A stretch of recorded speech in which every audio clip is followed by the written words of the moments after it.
Hey guys, what's up? It's Savannah. Welcome back to my channel and welcome back to another true crime video here on my YouTube channel. Before we jump into today's video and talk about today's case, I wanted to take a moment in the beginning and quickly address something that I know has been a very prominent concern and frustration for you guys, which have been the amount of sponsors in videos. I don't want to seem like I am just turning a blind eye to this and ignoring your comments, because I do see how much of a frustration it is for you guys, and I wanted to come on and say that I hear you. And for the future, I really am going to try and reel the ads back in a little bit. I know that the amount of ads in these videos has been a lot lately, and as a viewer, in the viewer's perspective, it is frustrating to watch. Basically, the way that the ads are set up is, if you don't know, I have a podcast. It's called Killer Instinct. That's why every Wednesday or every Thursday you see me up here with a microphone. It's because while I'm recording the video, I am also simultaneously recording the podcast. And the way that we have everything set up, we being my team and I, it is that every sponsor that is in the podcast also goes into the YouTube videos. That is how it is, and that's how it's been.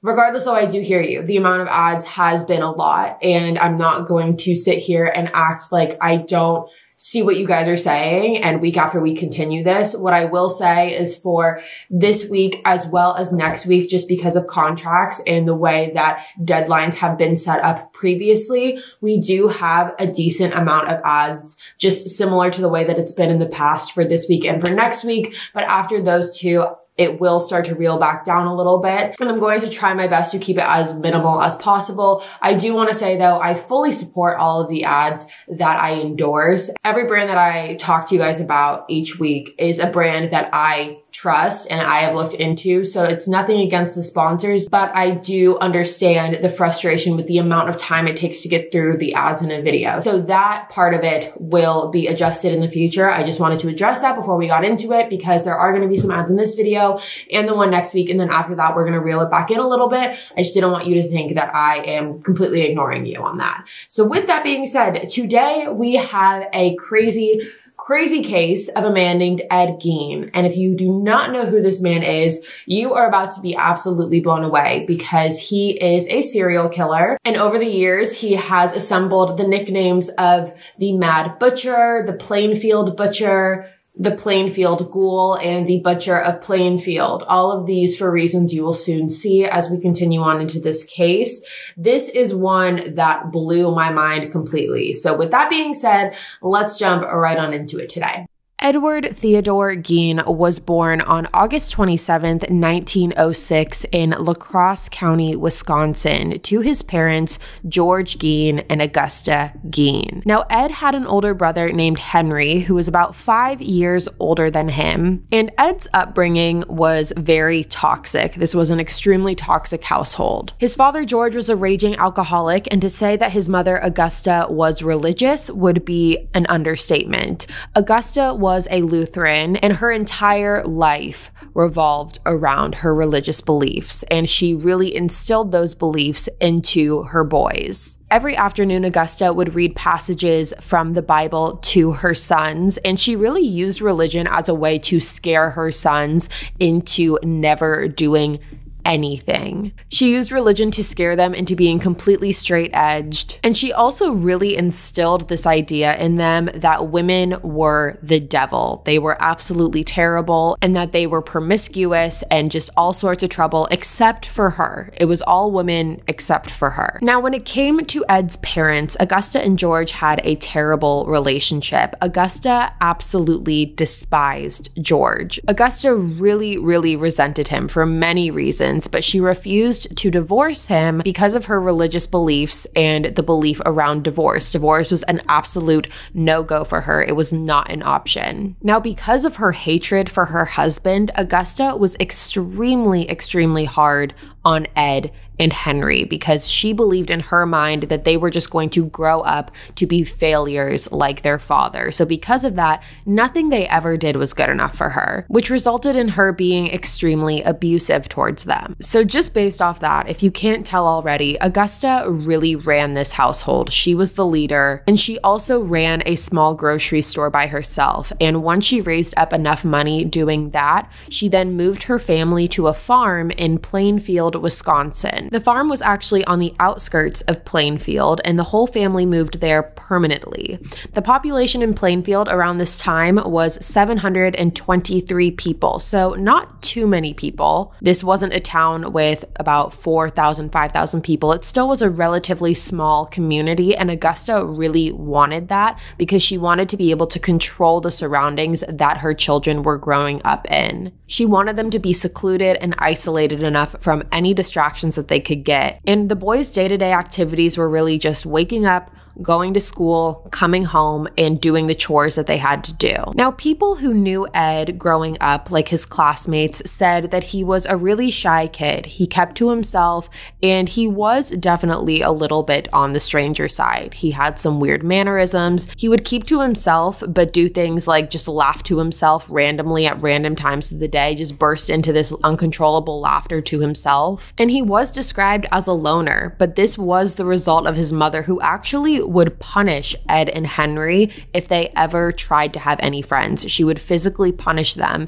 if they ever tried to make friends, invite friends over, go to friends' houses, really just be an average kid. She was not okay with that whatsoever. So because of his odd behavior and the fact that he was a loner and wasn't able to have a lot of friends, Ed really was the target of a lot of bullying. But despite his bullying and his odd behavior, he did get relatively good grades. Ed was a smart kid. Now, most people, when they grow up, especially at this time, they would grow up, they graduate school, and then they move out of the house and they do their own thing. But this was not the case for Ed and Henry. Both boys stayed on the farm well past the age of 18, and they worked on the farm for their mom. In 1940, when Ed was 34 years old, his father George died of a heart attack, and that really caused Ed and Henry to have to step up and be the men of the household for Augusta, because now she was widowed and left with no one else. Even though she didn't like her husband, she had a terrible relationship with him, she really was on her own. So this did require Ed and Henry to really step up to the plate. They both got jobs to help pay some of the bills. They both worked as handymen, and Ed also worked as a babysitter. He would babysit for a few kids, and he really liked it. He loved that job because he related more with children than he did with adults. Mind you, he was 34, 35, 36 years old at this time, but he did relate more with kids because he never had a childhood. So developmentally, he was still looking at these kids having normal lives and wishing that he could have had that. Now, as far as their reputation goes, both Ed and Henry were known to be very responsible, respectful, and honest guys. But this is around the time where things started to change a little bit in the family dynamic. And this is not uncommon. When someone is raised in a very religious, strict household, one of two things typically happen. Either the first is they follow that path. The mindset that was instilled in them as a child still continues all the way through their adulthood. Or the second thing that usually happens is a lot of kids who grow up in a really strict household where they are not allowed to do anything, a lot of them tend to rebel. They reach an age where they decide that this is not the life that they want to live. These are not their values. These are not their beliefs. And they decide to go out and rebel against them. And it was around the time that George died that Ed's brother Henry really started to understand that he did not fall into the same religious beliefs as his mother and Ed did. These beliefs were not something that he agreed with and not something he wanted to be a part of anymore. And while he was having this revelation for himself, he also realized how attached Ed was to Augusta. Regardless of him being a full-on grown man at this point, Ed, who was at this point 34, 35, 36 years old again in the years following his father's death, he was extremely attached to his mother. That was the only woman in his life. Ed never dated anyone. He was never involved romantically with anyone. And Henry, on the other hand, at this time was actually dating a new woman. He was dating a woman who had 2 kids and he was planning on moving in with her. So Ed and Henry are living very two separate lives at this point, and Ed was actually getting very frustrated with Henry because Henry would disclose with Ed how he didn't believe in the religion that they grew up in, and he actually resented his mom for instilling these harsh values in them, and this would make Ed really upset. Henry would go on and talk about how convoluted and ridiculous these views were, but this is not something that Ed wanted to hear about his mother. So that is the backstory of this family, and before we get into the rest of it, the insanity of it all, let's talk about some of our sponsors today. Now, if you guys have never heard of Fetch before, Fetch is an app that allows you to scan your receipts every time you go shopping. You scan your receipts, which then stacks up points, which ultimately saves you money. Once you stack up enough points, you can then exchange those points for gift cards in Fetch's reward section. The app is easy to use, it's easy to sign up, it's easy to scan receipts, and it's easy to save. I cannot stress enough how simple Fetch has made this entire process. And also, you don't have to worry about where your receipts are coming from. You just scan your receipts and get points. Now, these can be receipts from grocery stores, Amazon, they could be e-receipts, and they can even be receipts that you receive from restaurants, takeout, or delivery apps as well. This one really is a no-brainer and the process is so easy. So if you guys want to try out using Fetch today, you can do so by checking out the link in the description. Use the code KILLER to get 4,000 points when you scan your first receipt. Download the app now and use the code KILLER to earn 4,000 points when you scan your first receipt. This is a limited time offer for my viewers and one you will not want to miss, so go scan your receipts and start saving today. So I want to talk to you guys about Ana Luisa Jewelry, and if you have not heard of them, they are an amazing jewelry company, and right now my listeners will get 10% off when you go to analuisa.com/killer. Ana Luisa is amazing and very unique because they offset 100% of their carbon emissions, starting with the sourcing of their raw materials all the way to the disposal of their pieces. They also have limited batches of their jewelry, which ensures the highest production standards for their pieces and also eliminates excessive waste. They have long-lasting pieces crafted with care from the best noble metals. I personally have been loving accessorizing lately. It's been a really fun way to spice up any outfit and really just express myself a little bit more. And from Ana Luisa, I have been absolutely loving their Zoe necklace. It is so pretty. It's dainty while also being a statement piece. It really is just a perfect gold pendant necklace. I also love the paisley ring, which is made out of recycled silver and again falls into the dainty category. And I just think all of their pieces are so amazing and they go with everything. And again, you can get them right now by going to analuisa.com/killer for 10% off. Ana Luisa has really fair prices with their jewelry, just starting at $39 with no luxury markup. And again, if you guys go to analuisa.com/killer, you'll be able to treat yourself or a loved one with a unique gift using my code KILLER for 10% off. That's analuisa.com. Again, just analuisa.com/killer. I absolutely recommend them. They are an amazing jewelry brand. So go check out analuisa.com/killer. The next sponsor I want to talk to you guys about today is BetterHelp. Now, you guys have heard me talk about BetterHelp in the past. I absolutely love them. If you have never heard of them,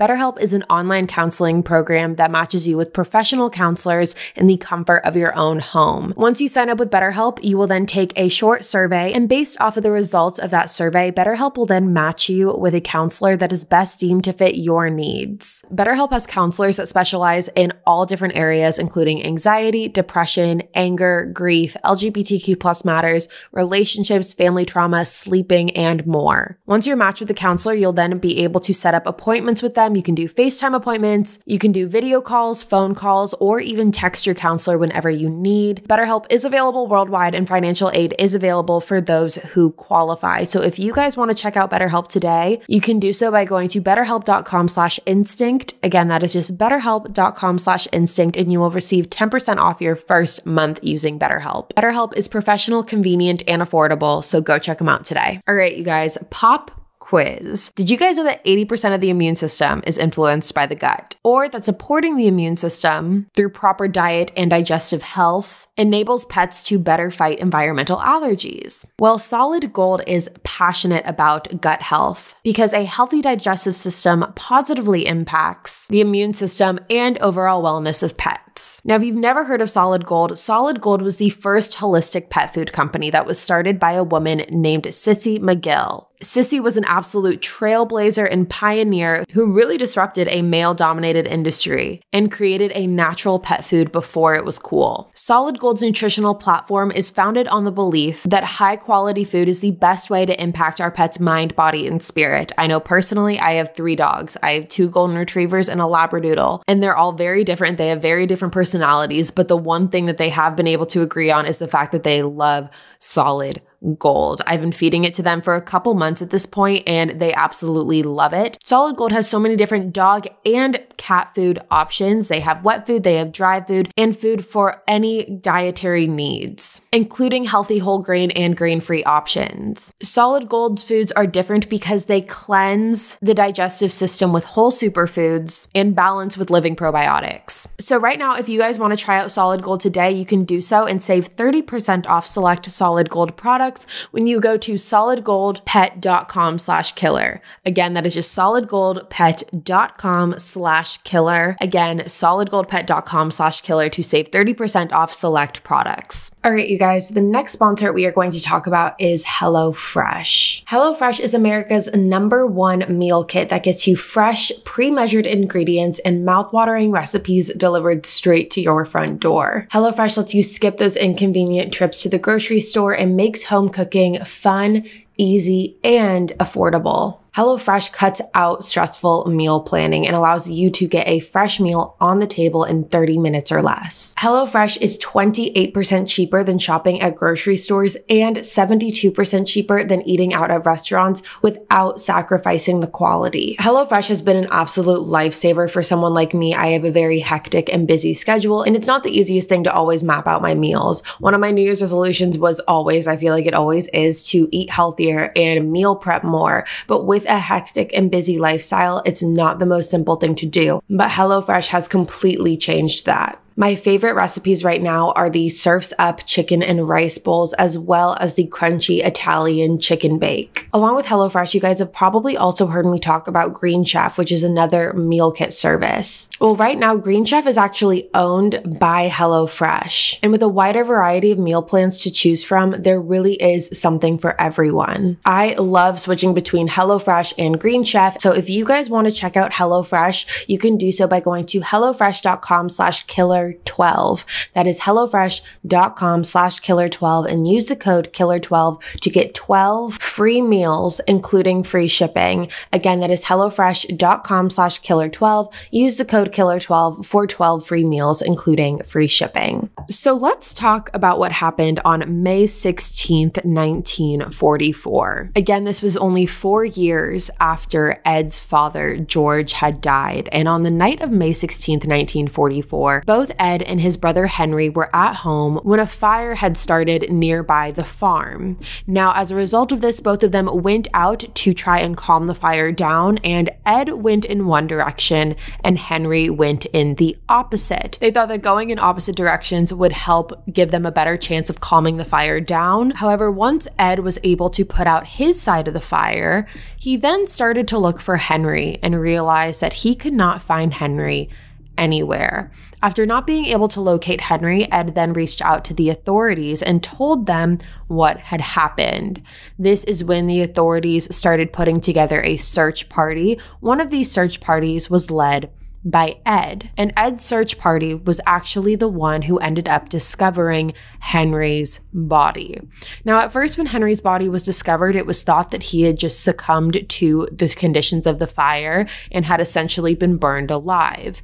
However, once his body was recovered and he went through an autopsy, it was revealed that he actually had no burn marks on his body anywhere. He had been absolutely untouched by the fire, and the only marks that were found on Henry were the ones on his head. He had several bruises on his head, looking as if he had been hit over the head with an object multiple times. So no burn marks and potential head injury. However, regardless of this, police really did suspect no foul play, and they never did an investigation. They never looked further into it. Once the autopsy was performed, Henry's official cause of death was actually concluded to be asphyxiation. asphyxiation. Now, from what I told you, you might be able to piece together that there are a lot of people who believe that Ed was actually the one that was responsible for his brother's death. And the motive here would have been because Henry was rebelling against the religion that they grew up in. And not only that, he was starting to talk really negatively about their mother and really put their mother in this negative light. And Ed was extremely protective of his mother and didn't like the fact that Henry was speaking poorly about her. So there are a lot of people who believe that Ed was the one who murdered Henry and then lit this fire himself to help stage this scene, making it look like Henry was burned alive. However, despite any of this, there were never any official charges made against Ed for his brother's death. Now, after Henry's death, it then left Ed living alone with his mother, Augusta, in the farm. Again, Ed at this point was in his late 30s, living at the farm with his mother, but he seemed perfectly fine with this. And then just a little over a year after Henry's death, on December 29th, 1945, Ed and Henry's mother, Augusta, also died. The cause of Augusta's death was her suffering from several strokes.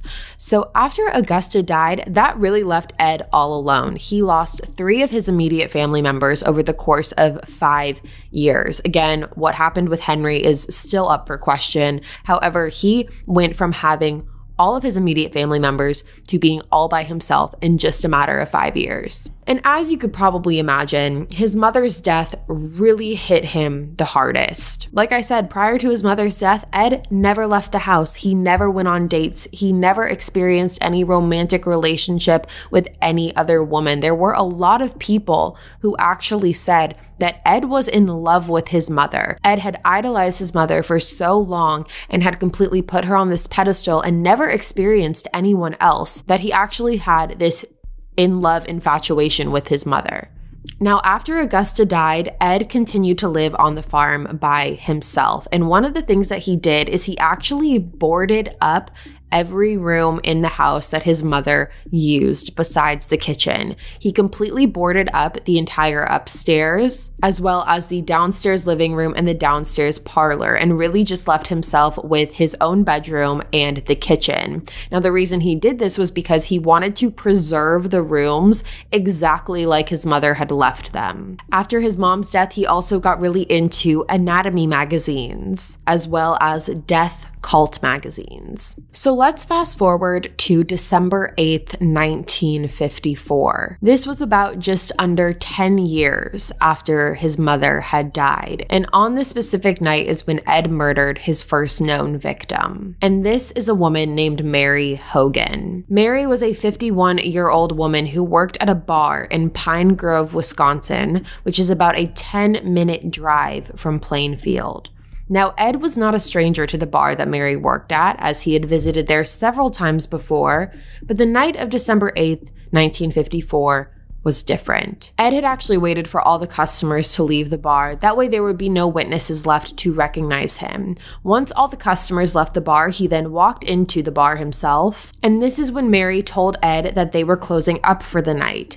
But before she could say anything else, Ed pulled out a .32 caliber pistol and shot her through her skull, killing her instantly.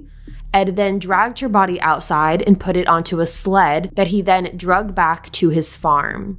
This process actually took several hours, and the sad part about this is that no one ever reported Mary missing. A missing persons report for Mary was never filed with the authorities. The only reason that police figured it out was because they discovered blood behind the bar, but they weren't able to identify Ed as her killer for years following her death. Now let's move on to November 16th, 1957. This was 3 years after Mary Hogan's murder. And on this day is when a woman named Bernice Warden lost her life. Bernice Warden was a 58-year-old woman when she went missing. She worked at a hardware store located in Plainfield, and Bernice's son, whose name is Frank, was actually the sheriff in Plainfield. Just a couple days prior to Bernice's death, Ed was actually seen talking to both Frank and Bernice. And this was a little odd because Ed was not known to strike up conversation with anyone. He was a really quiet guy who kept to himself. So the fact that he was going out of his way to talk to Bernice and Frank was unusual for him. But during this conversation is when Ed learned that Frank was actually going to be going out of town in the next couple days to go on a hunting trip by himself, and Bernice was going to stay behind and work at the hardware store. Now, what Frank didn't know at the time that he was telling Ed this was that he was giving Ed all the information he needed to attack his mother.